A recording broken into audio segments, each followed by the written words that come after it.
from the press because I'm going to rely upon State versus Wood.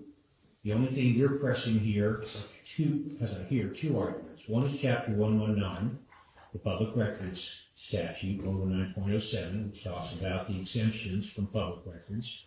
Well, the state cannot be forced to turn it over to the press. They've given it to you, which now takes it and puts it under 2.420, which is the public records of the court.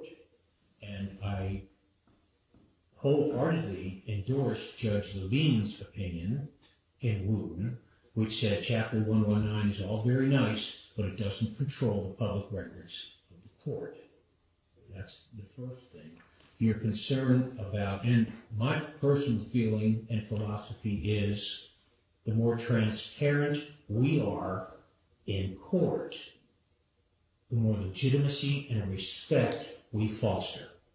And we have a mission to foster legitimacy and respect of the courts because that's what helps to give legitimacy to our government. If we are not open for complete access and transparency, then we suffer. Just my thought. Now, as I take your second argument, that you might not want to taint a potential jury panel that could be out there, that's a valid concern. We'll see if anybody gets tainted when we start picking a jury in this case, because that's the way it's done. We determine whether we need to transfer the case somewhere else or change venue, but that's not going to happen in this case for a while. Okay. So I'm inclined to go ahead and let you put that in. Your motion for a protective order to keep Mr. Rosa's confession out of the public eye is denied.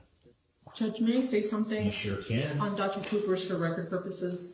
I just want to be very clear that Dr. Cooper's would only testify on the video to the extent that the state introduces the video to show by a non-expert, for example, the detective or us. We're not psychiatrists. We can't gauge maturity level based on that video. So to the extent that that wasn't an evidence, Judge, to the extent that that testimony that Your Honor was inclined to allow that, then I was going to ask Dr. Cooper's about his opinions on it.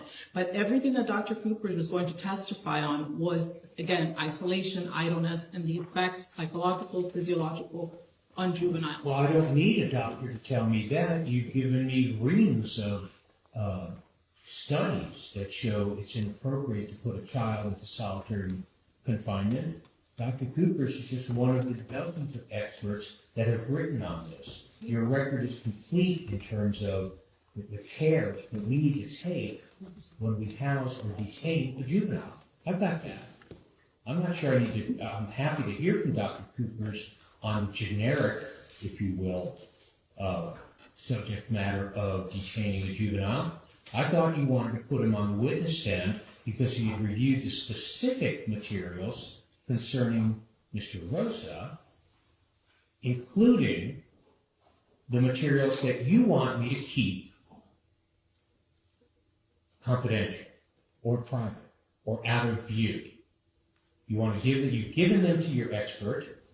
He may have opinions that are at least partially based upon this. In fact, if he's going to give opinions about Mr. Rosa without having looked at that, his opinions would be very suspect to me because he would have the best evidence to look at this young man at a time when he was talking freely with the police about what he had done.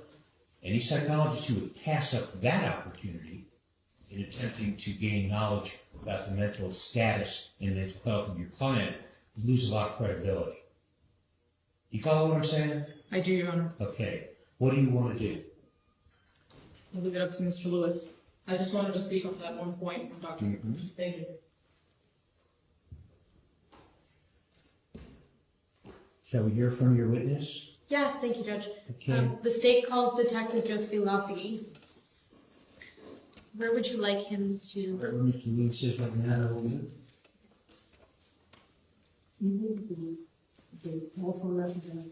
Sure. Yeah. Do you? You're ready? Right there. Spade's ready? Do you need phone numbers or do you? No. Okay. Have it. Just a lot, but Right here. I have them. Please raise your hand. Do you solemnly swear or affirm that the testimony you're about to give will be the truth, the whole truth, nothing but the truth? Yes. Good afternoon, Detective. How are you? Good afternoon. Were you assigned the lead detective of the murder of Marina Garcia on October 12th or in the early morning hours of October 13th of this year? Yes, I was. In that capacity, in investigating this case, did you ever learn the phone number for the defendant's father? Yes. Did you also learn the phone number for the defendant's grandmother? Yes. Showing you marked as state's identification 1W. The news records.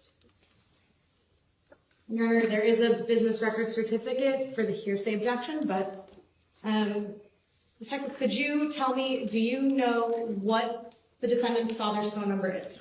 Yes, I do. Are those records in evidence now? Judge, they're not. I'm those not the showing it records? to him now. I'm just showing it for Your Honor that there's a business record certificate, which I would move into evidence now Those as are an the phone exception. records between the 5th and the 12th? But The 7th and the 12th. from the 7th to the 12th. Okay. Do you have an objection to those? No, Your Honor. Admitted. State's Exhibit 1W marked for ID will become State's Exhibit number 6. Judge, do you want to see him? No. Okay. Stand. Do you have the phone number for the defendant's father? Yes, I'm going to reflect to my notes here. And the defendant's father's number is, do you want me to say it? Yes. Okay, it's area code 954. You know, Judge, we don't have to put You on the don't record, need but I to just want- publish a phone number other than to. I'll show this, to the Judge. record. I'm gonna show you page 2 of 3 of this record. Let's look, for example, at line number 24. Is the phone number for the destination number of line 24 in this exhibit the defendant's father's number? Yes, it is. And then for reference, let's look at line number 20 under destination number. Is that phone number the only other phone number there? Is that the phone number that you have for the defendant's grandmother? Yes, it is.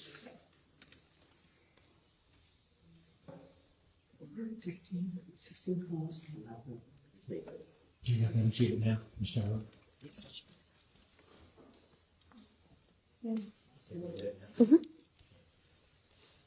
And when you looked at that, did you see that 15 of those calls were to? Judge, in publishing the records, just so the court, to put the court's attention where it needs to be, if you look down at line 16, the very first call, which was at 5:25 p.m.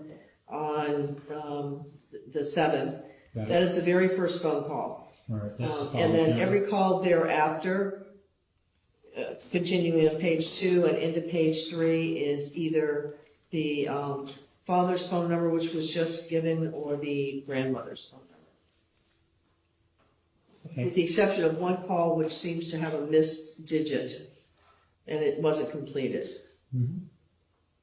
All right. And apparently they don't talk for longer than 30 minutes. Right, Okay. right. All right. Okay.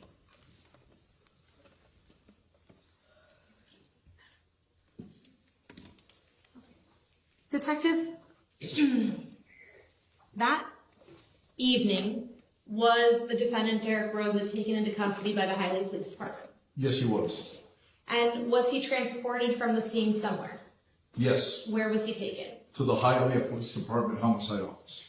And were you there at the Hialeah Police Department Homicide Office in the early morning hours of, may I have that one exhibit?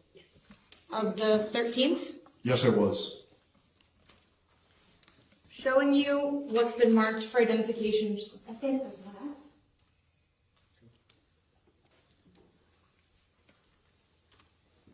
I'm going to object to the introduction of this. Same objection. That's the photo of him with the other officers? Correct. Yes. Yes, sir. Okay. Is this a fair and accurate depiction of what the Hialeah Police Department Homicide Office looked like that night on 10/13/23? Yes, And do you recognize the people in this? yes,